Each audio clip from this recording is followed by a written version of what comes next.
Neuroeducación de Francisco Mora. Solo se aprende aquello que se ama. Capítulo 7. Una jirafa en el aula. Curiosidad. ¿Qué hace que en una clase llena de alumnos atentos, en la que el profesor está explicando el tema de una determinada materia, los alumnos sin excepción, sean de escuela primaria o universitarios, jóvenes o mayores, cambien su foco de atención desde el profesor y lo que explica hacia una jirafa que entrará en la clase por la puerta, tras parecerse por detrás de él saliese por otra? ¿Qué despierta la jirafa que no tenga el profesor? Despierta simplemente curiosidad, uno de los ingredientes básicos de la emoción. La curiosidad, lo que diferente y sobresale en el entorno, enciende la emoción, y con ella, con la emoción, se abren las ventanas de la atención, foco necesario para la creación del conocimiento. El mamífero y el ser humano es un mamífero, es un animal curioso por naturaleza. Siempre ha estado explorando inspecciosamente todo, y en esta inspección, tantas veces azarosa, se descubren nuevas cosas diferentes a lo cotidiano, bien sea al separar las ramas de un arbusto y descubrir a lo lejos de un depredador, o encontrar un nuevo árbol con frutas maduras. De hecho, la curiosidad ha sido definida como un deseo que lleva a conocer nuevas cosas. La curiosidad, el animal o el mismo ser humano adelantan sucesos posibles y conocen lo que pueden suceder antes de que ocurra. El cerebro emocional posee neuronas y circuitos que activan cuando algo diferente se asoma en el entorno, es decir, neuronas que responden al placer o al dolor que significa el estímulo sobresaliente visto. En definitiva, la curiosidad, permite decirlo una vez más, es el mecanismo cerebral capaz de detectar lo diferente a la monotonía diaria y del entorno, y con ello se presta atención a aquello que sobresale. Y si lo que sobresale es de significado para la supervivencia, se aprende y memoriza. Hoy comenzamos a saber que nadie puede aprender nada, y menos de una manera abstracta, a menos que ellos que se vayan a aprender le motiven, le digan algo que posee algún significado, que encienda su curiosidad para aprender, que se requiere en ese estímulo inicial, que resulte interesante y nuevo. Y es entonces como acabamos de enseñar, cuando se enciende la atención de un modo poderoso. Precisamente, el juego es en los primeros años la conducta que desarrolla el niño para aprender con el estímulo de la curiosidad. Jugar es un medio de excusa al estímulo y a través de la cual se aprende, porque cada percepción seguida de un acto motor es siempre nueva, sobresaliente de la anterior, y refuerza así la curiosidad. El juego es un invento poderoso de la naturaleza. Solo hay que ver a dos niños jugando, o para el caso dos chimpancés, o simplemente unos monos o unos leones, y comprobar el encisamiento en la tarea. El instrumento del juego, combinado con la curiosidad y el placer, es la arma poderosa del aprendizaje. Todos los maestros y educadores, particularmente de la escuela primaria, pero también profesores de secundaria e incluso profesores más altos niveles en la docencia, buscan encontrar las fórmulas del docente que les permita encender, captar la curiosidad de los alumnos en la clase. Y esto es importante, ya que los maestros están deseosos de que se les provea el instrumento capaces de hacer curiosas sus enseñanzas, y si es posible, durante todo el tiempo que dura esta. ¿En qué medida la neurociencia podría descubrir esta forma curiosa de aprender en la estructura de los propios colegios? Lo cierto es que el ser humano, la curiosidad, ese deseo de conocer nuevas cosas, es el que lleva a la búsqueda del conocimiento, no solo en general, sino en el contexto que estamos tratando aquí, es decir, el que se adquiere en el colegio, las universidades o en las investigaciones científicas. Precisamente fue el padre de la neurociencia actual, Charles Charrington, quien reconoció en la investigación científica el máximo de la curiosidad, a la que llamó curiosidad sagrada.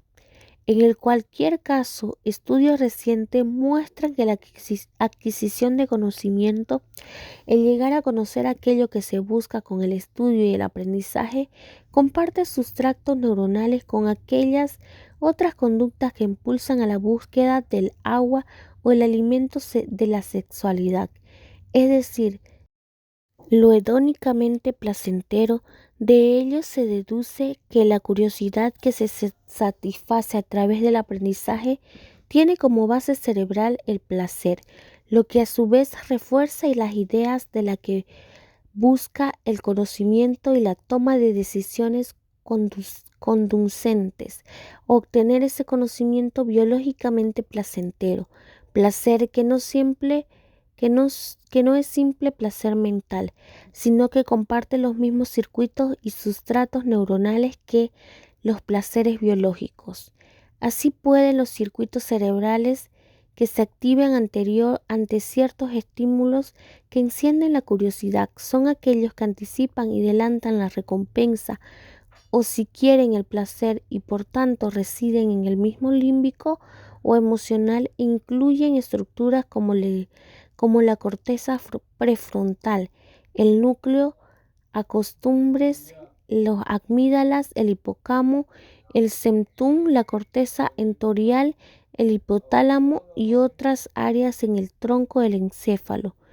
Algunas de ellas las mencionadas en el capítulo anterior a propósito de la emoción. Algunos de los estudios han mostrado también la participación del núcleo caudado. Tiene especialmente interés un estudio utilizado en la resonancia magnética funcional en el que se ha visto en que los individuos que muestran curiosidad ante estímulos o informaciones de nuevas o relevantes activan al mismo tiempo que las áreas de recompensa, el placer y los sustratos neuronales del aprendizaje y la memoria, lo que refuerza la idea de papel positivo de la curiosidad en los procesos de aprendizaje y memoria. Desde hace relativamente poco tiempo se habla de varios tipos de curiosidad.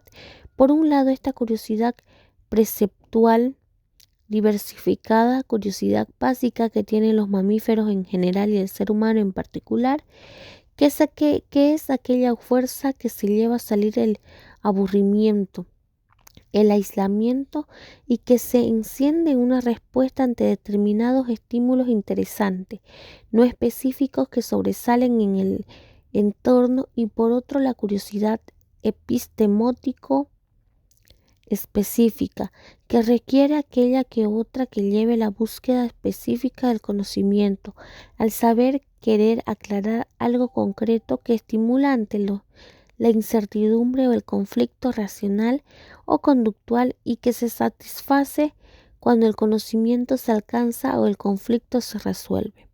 En otras palabras, la curiosidad epistémico y específico sería aquella asociada a la búsqueda de información o el contexto del estudio de una labor académica a lo conceptual en el proceso del descubrimiento científico. En los estudios recientes se han resaltado importancia de fomentar en los primeros años en los niños y en los colegios la curiosidad primigenia, básica, que muestra la expectación por lo nuevo y diferente, como el primer mecanismo útil que lleva a aprender y memorizar mejor, y también para seguir después y luego repercutir o alcanzar con otra curiosidad más específica, la que requiere el estudio del conocimiento abstracto. Como cualquier maestro sabe, no todos los niños son iguales o no todos los niños son curiosos. La curiosidad puede darse como un rasgo espontáneo de la personalidad de algunos niños y tener grados diferentes, pero también es cierto que hay niños no específicamente curiosos. En los niños que son curiosos, como rasgo personal se han detectado ciertos aspectos conductuales. Se dice que un niño manifiesta una curiosidad espontánea en la escuela primaria cuando reacciona en modo positivo con alerta o algo que alrededor resulta nuevo, extraño, incongruente o misterioso, que hace que se mueva y oriente hacia ello para explorarlo o manipularlo.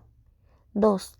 Muestra la necesidad de un deseo de saber más acerca de sí mismo o de algunas cosas que lo rodean. 3. Explora espontáneamente la búsqueda y husmea alrededor en busca de nuevas experiencias. 4. Persiste en la exploración y examina los estímulos que aparecen en el entorno para saber más sobre ellos. En el segundo caso, provocar la curiosidad en niños que no tienen espontáneamente siempre ha sido un problema con mucha enjundia. Se ha propuesto algunas estrategias que ayuden a encender la curiosidad y que sean utilizadas con matices diferentes. Ha sido empleada por muchos docentes, desde la escuela primaria hasta la universidad. Entre ellas se encuentran las siguientes: comenzar una clase con algo provocador, sea una frase, un dibujo, un pensamiento o con algo que resulte chocante. El ejemplo de la jirafa con el que iniciamos este capítulo. 2. Presentar un problema cotidiano que lleva a despertar al alumno al principio de la clase. Al venir hoy a clase he visto que en el parque una fila de árboles todos pintados de azul. ¿A qué creen ustedes que se deba este fenómeno? ¿Qué intención tiene? ¿Quién lo ha hecho? 3. Crea una atmósfera por diálogo por parte de los alumnos que en esto se vean relajados y a gusto, no cuestionados sobre sus preguntas son tontas o sin ningún interés. 4. Dar el tiempo suficiente para algún alumno desarrolle un argumento y se vea como aquello motivado de encontrar la solución ante los demás problemas que se plantean. 5. En un seminario sobre un tema concreto, no preguntar sobre un problema, sino incentivar al estudiante que sea el quien plantee el problema de forma espontánea. Ellos estimulan su propia carencia de autoestima y motivación personal. 6.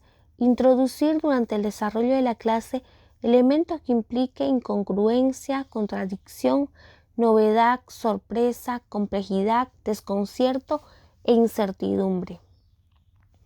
7. Que los grados del punto anterior sean los adecuados sin provocar ansiedad en los alumnos. 8. El seminario, clases, prácticas, procura o la participación activa de los estudiantes y su exploración personal. 9. Reforzar méritos y aplauso ante una buena pregunta u resolución de un determinado problema. 10. Modular pero no dirigir la búsqueda de una respuesta por parte del alumno, menos proporcionar la resolución del problema.